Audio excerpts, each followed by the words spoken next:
So once more, hello everyone and welcome to the European Parliament office in Croatia's 8th EP Talks in a row in this digital form. It's the 8th time that we meet like this since the outbreak of the COVID disease. But this is a special session because we are warmly welcoming two guests today. One of them is member of the European Parliament and co-president of the Greens, the European Free Alliance. Her name is Ska Keller and she comes from Germany.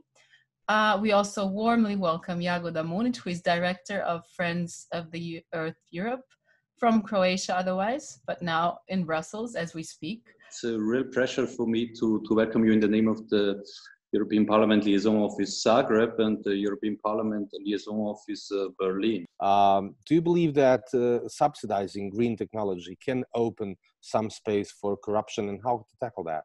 How not to turn green technology and ecological issues into problems? Well, corruption is a big concern wherever, and we have seen that a lot already happening. I think we're drawing lessons out of that, but this is definitely something that needs to be prevented. So there needs to be very clear accountability. This is also one of the criteria or conditions that we're asking for, that it's very clear and accountable how the money has been spent, who benefits from that. And we also hope that in the near future, we will have more European action when it comes to investigations into EU money being spent and possibly also misspent in some member countries. Firstly, we don't have campaign per se on Green Deal.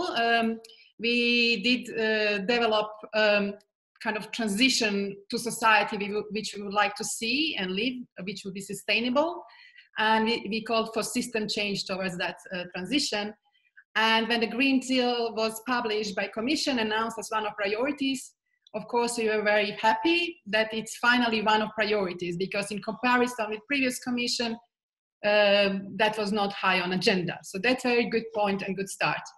The package was presented in December, and then we looked at it and looked at the analysis of the content.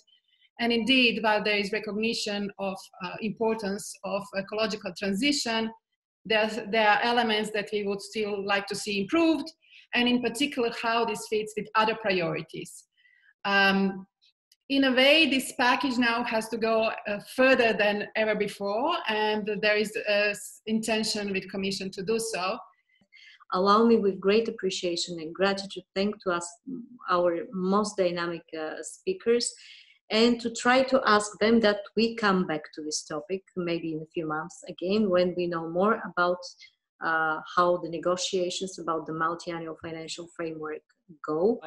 Thanks to our colleagues from European Parliament's office in Berlin. Go follow us on our social media, both offices, so Berlin and Zagreb. That's the way how you will stay in contact with us, with our activities and with our community.